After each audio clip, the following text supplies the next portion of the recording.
This is kind of approximately my best estimate of where Xerxes would have been in the Battle of Salamis. Over there on the left is the entrance to the Gulf. Down there. Good morning. Good morning. Good morning. Down there is where We the are looking at the Battle of Salamis, yes. Xerxes.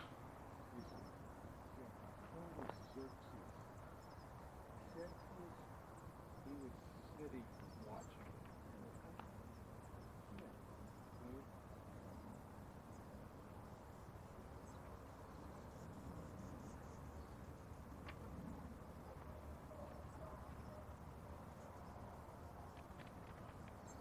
So the battle took place down in there. Now there's a bunch of boats. But you can see how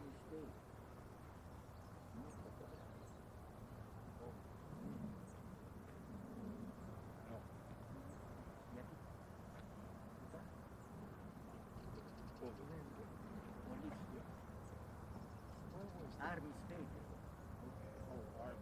Army. Oh, this is an army place? Yeah, you can see the Navy.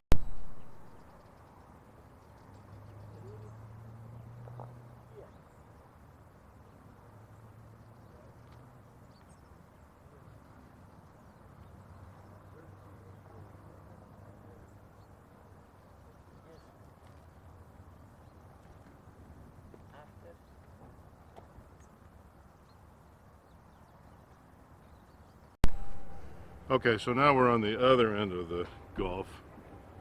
Our little friend told us we were looking at the wrong spot, and that's probably the island of Salamis over there, Salamis. Unfortunately, there's a naval base down there, so we can get in trouble for taking these pictures.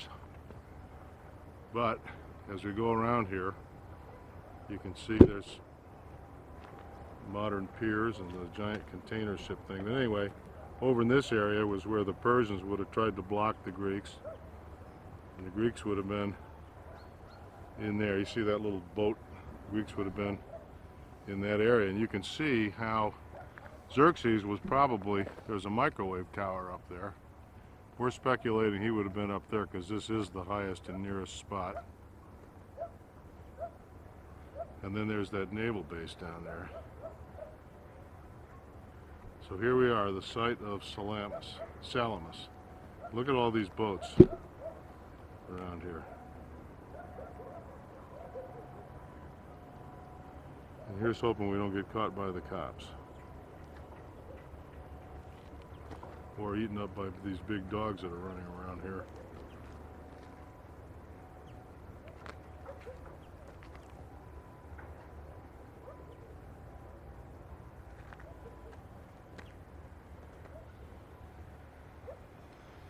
So, Xerxes, what do you think? How's Artemisia doing this morning? I'm thinking that mound that we're looking at, the far one, Yep. is maybe where Xerxes, because that he would be over to oversee the channel between the island and the mainland, and I think that's where the battle was. It could have been this one above us, or that one, that mound. I call it a mound, it's really a hill.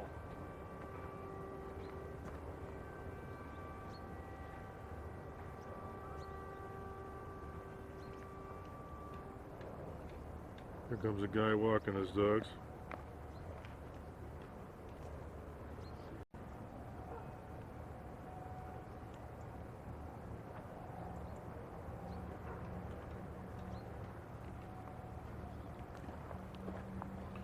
Okay, once again, this is Salamis.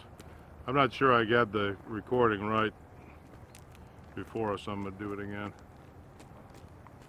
So the battle would have taken place right down in there. Over that little hill.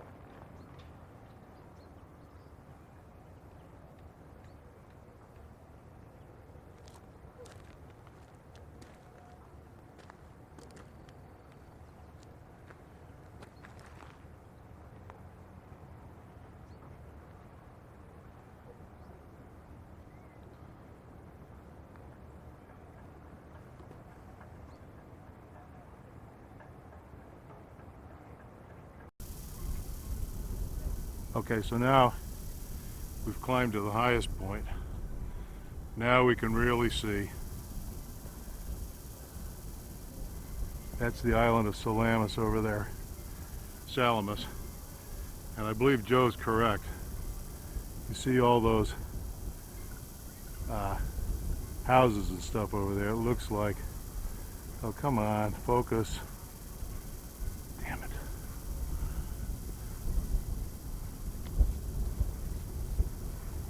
There.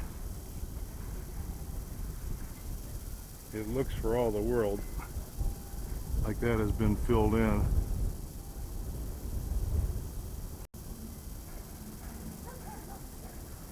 So the battle, I believe, took place over here. Joe thinks it took place on the other side of the island.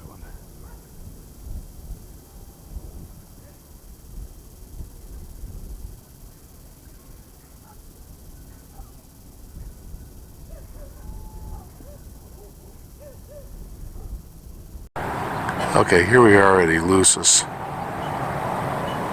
site of the Eleusinian mysteries.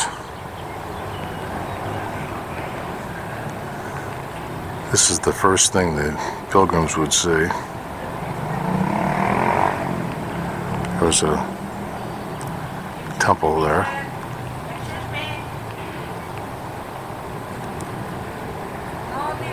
Okay, so the little Nazi that runs the place told me I couldn't use my monopod.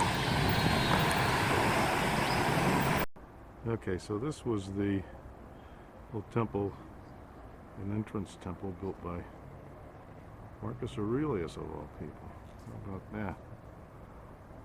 There's our friend the cat. This cat's been shadowing us thus far. Nice little kitty cat. Pretty little kitty cat.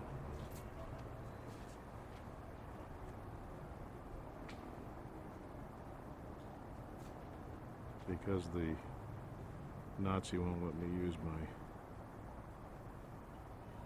monopod. This is going to be slightly jerky.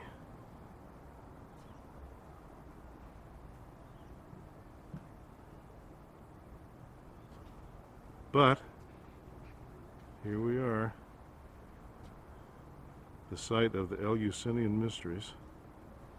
Most of the ruins we're looking at here are Roman origin. I may have said that, but the cult goes way, way, way back into Athens history.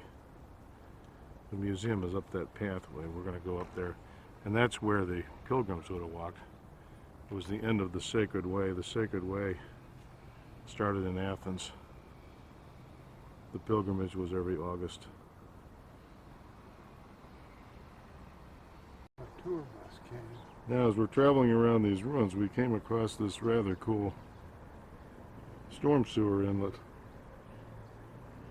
Roman style. Very cool. So this is the Lesser Propylaeon, which is the gate going up into the sanctuary. Here's our little friend who's accompanying us, giving us plenty of guidance. Obviously the gates swung. Joe caught that. Very good catch, Joe. And then here's the. And over here is the here's Plutoni. The carriage. You know, they talk about carriage channels. Uh-huh. Here's the Plutonion, the entrance to Hades. The area of the cavern recalls the entrance to Hades. And then there's a temple of Pluto over here.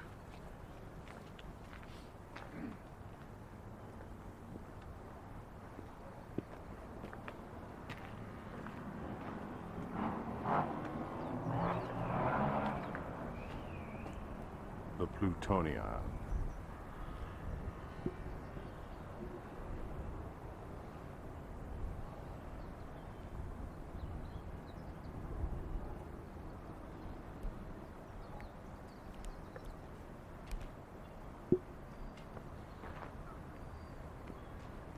We're looking from the Plutonion down toward the greater Propylaea, the entranceway from Marcus Aurelius. and the lesser. And then we're going to head on up to the museum, which is where apparently there was a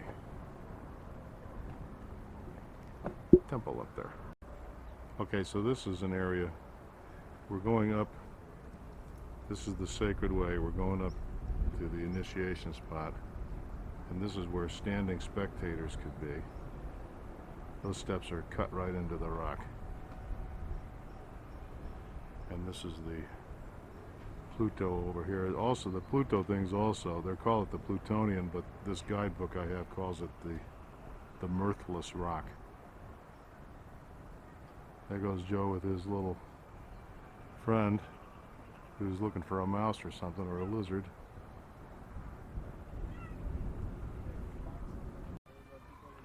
Okay, so now we're at the Telasterion. This is where the people were initiated.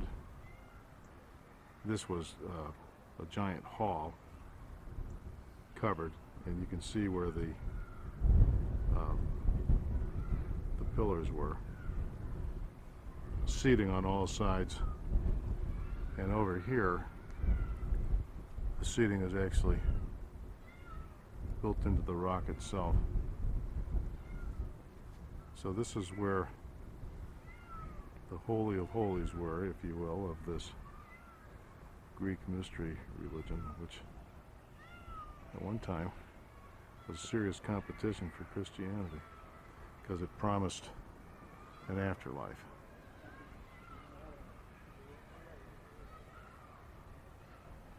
So I guess there's it's hard to tell what's going on. It looks like there was a temple of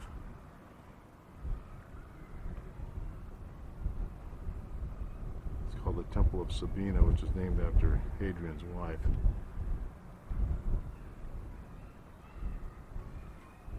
With the abduction of Persephone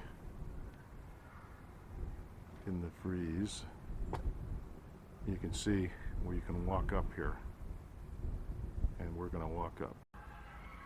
And here's the little friend who's been accompanying us. And he's right here in the temple precincts. That's the initiation hall there. A massive hall. You can just see over there, there's Joe roaming around.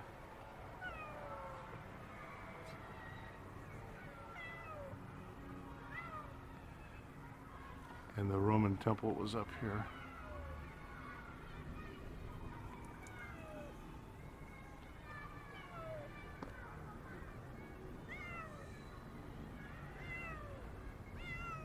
Kitty.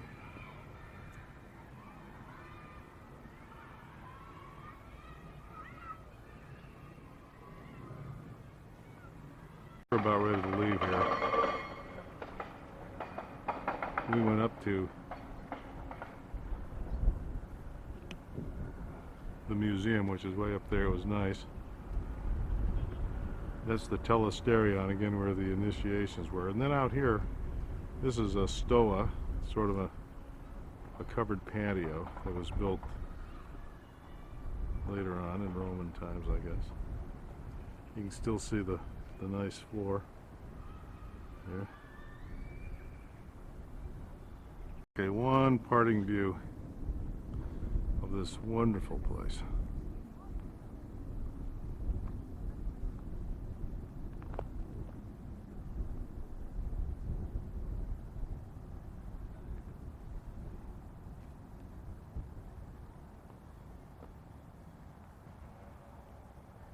We're right in the middle of the Telasterion.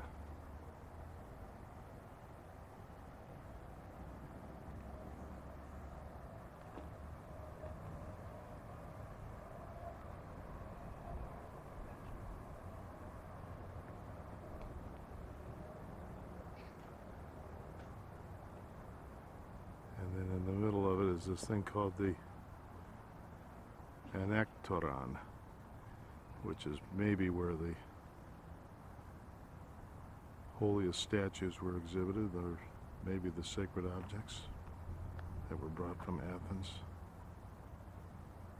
The objects stayed here until the procession, and they were taken to Athens, and then the huge procession they were brought back here every year.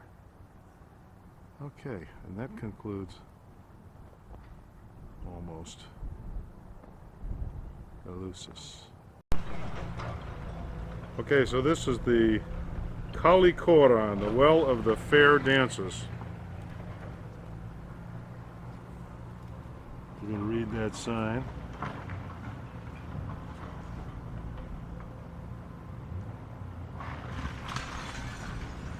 Pause the video if you want to. And there's the wellhead, which goes to the 6th century BC. And the rest of it are just later constructions. Of course, this place has been built and rebuilt and rebuilt, but that's the original 6th century BC wellhead. And the girls from Eleusis would come out here and dance. Very cool.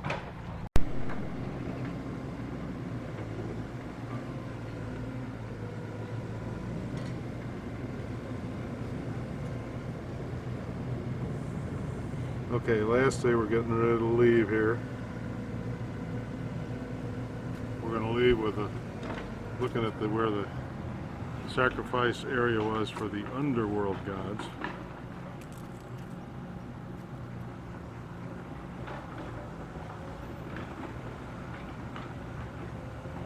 Looks kind of like a later, perhaps, reconstruction. And there's the Temple of Artemis.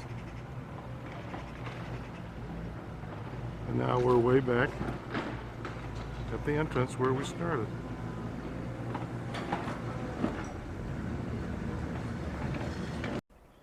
Okay, so now we are in Corinth. Corinth was destroyed by the Romans, the great city. Destroyed by the Romans in 146 BC to set an example to the Greeks not to mess with Rome. And then 100 years later, under Augustus, it was colonized. Now up there, that's what's called Acro-Corinth. There's a medieval fort there. So basically, most of what we're going to be seeing here is Roman era stuff. Although this beautiful temple over here is pure Doric, and that dates to 5th or 4th century BC. So this is the Temple of Apollo, the main attraction, if you will, in Corinth.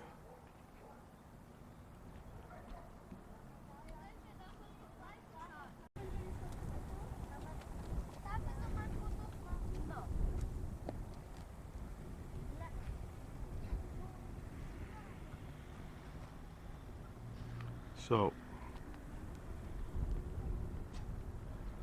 the Roman Corinth is the Rome of St. Paul's letter to the Corinthians. And this is what's left of it after many years of earthquakes, abandonment, barbarians, etc.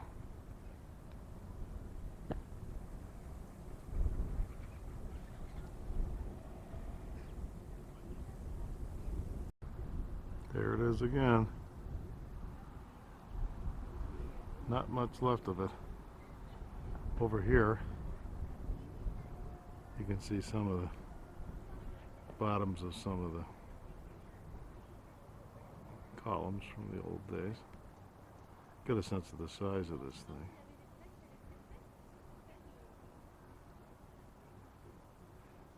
I guess when the Romans burned down the city, they must have left the temple intact and sat here for 100 years. Or something like that. I'm not sure what the history of it is.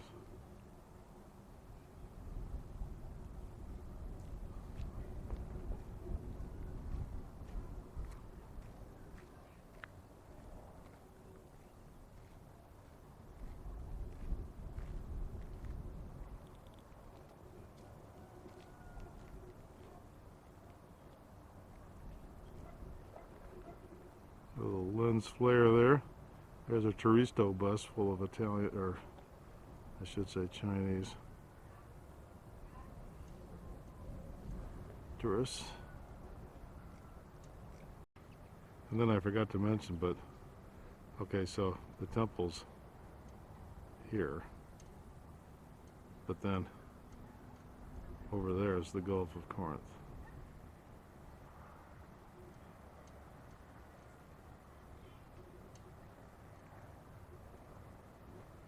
Maybe it's the Saronic Gulf. They got the Gulf of Corinth on one side, the Saronic Gulf on the other, and they had a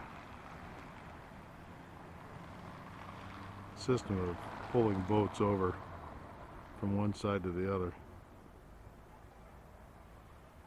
in ancient times, and later the French built a big canal in the 1890s.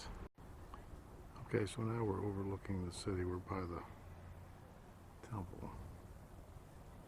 I'll give you a panoramic shot here. See that gentleman walking way down there?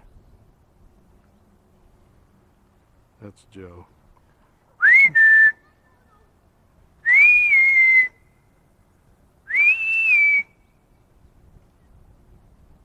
There he is.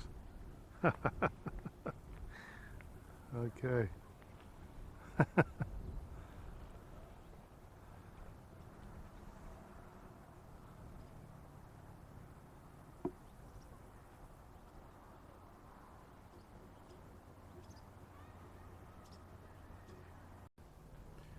Okay, so here's some of the merchants' shops. Strongly reminiscent of Pompeii, eh? And we're just going to move it around here.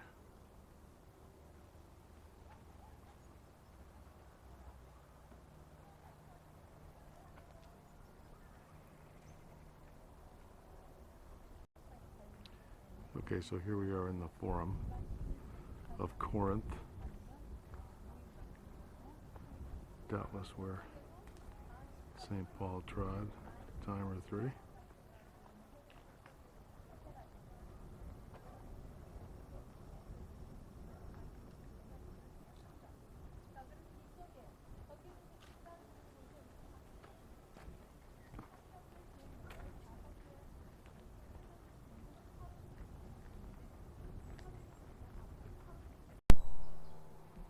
Okay, so this is the Sacred Spring area.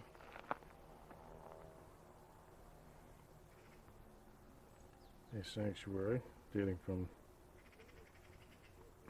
8th century BC into the Hellenistic period.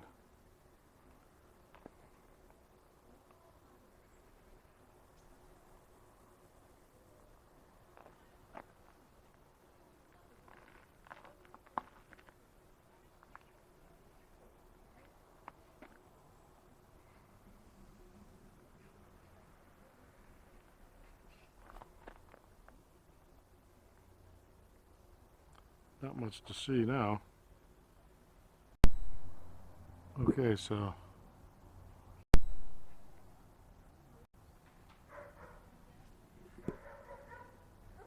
alright, so this appears to be the main drag into town. These Roman cities had one east-west street and one north-south street converging in the Forum, and I do believe it looks like the Forum down there. Our friends, the Chinese tour group, is there.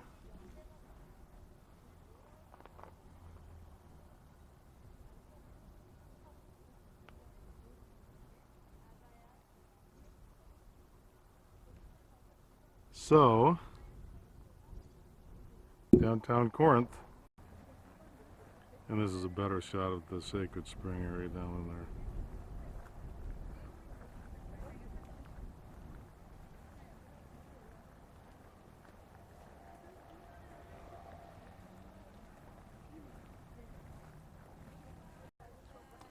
Okay, so that's the Bima,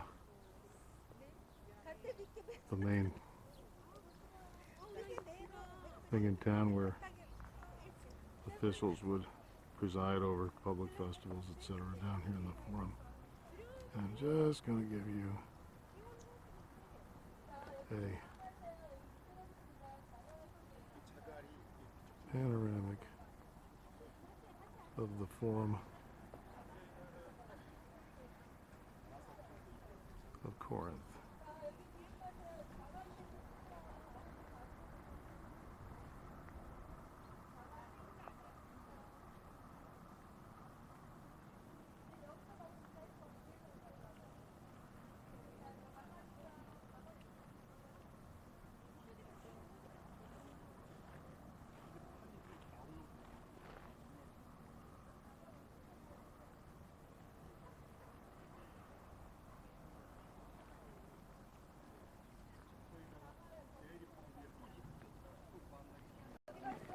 Okay, so this is the main north-south road.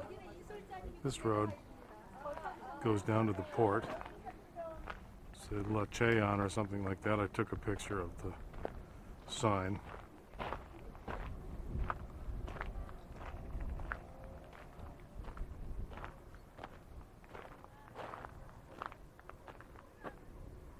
So you can see it's a nice broad road, typical Roman style. Hey, look at this interesting little round thing, like a storage for oil or something. Anyway, I'm running low on time because I'm supposed to meet Joe at 5, so I'm going to step to it here. So there's the road again. And then here's another really interesting little road.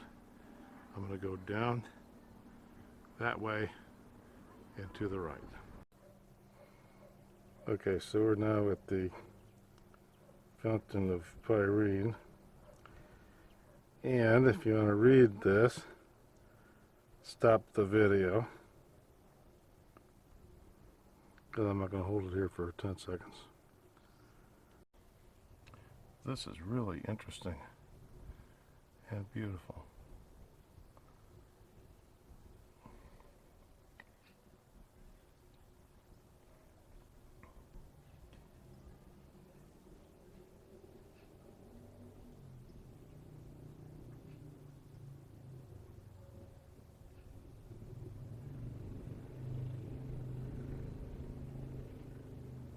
Interesting. I don't think I've ever seen anything quite like this one, with those interior stalls over there. Very interesting. Huh. And here's more of this fountain. It kind of reminds me of the bath of Diocletian in Rome, but it is unique. Then there's a little structure over there that unfortunately, these particular rooms, they don't let you walk around too much. No photography in the museum. Boo-hoo.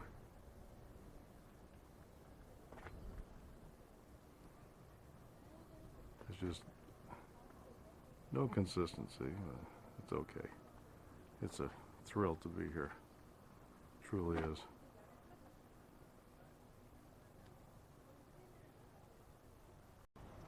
Okay, so now we're up on top of the Bema, which is the center of civic life in Corinth. It was right here that St. Paul was when he was converting the Corinthians, and the proconsul refused to get involved in a religious dispute involving Paul. He probably would have preached right from up here.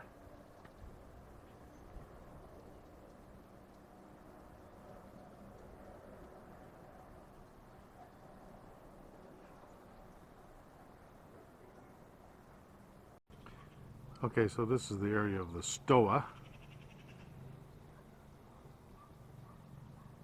in Greek times.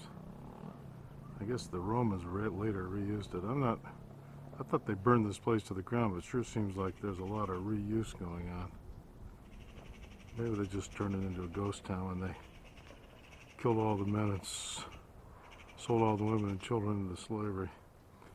But anyway, it got repopulated in the reign of Augustus. And the Stoa was here. So here's an area of a large excavation. In there's some kind of mosaics going on. And it's closed to the public. But it's kind of interesting. This is the southeast side, I believe, of Corinth. We're going to take just one last pan of this place. And because it is 5 till 5, and I told Joe I'm going to meet him at 5, this is it.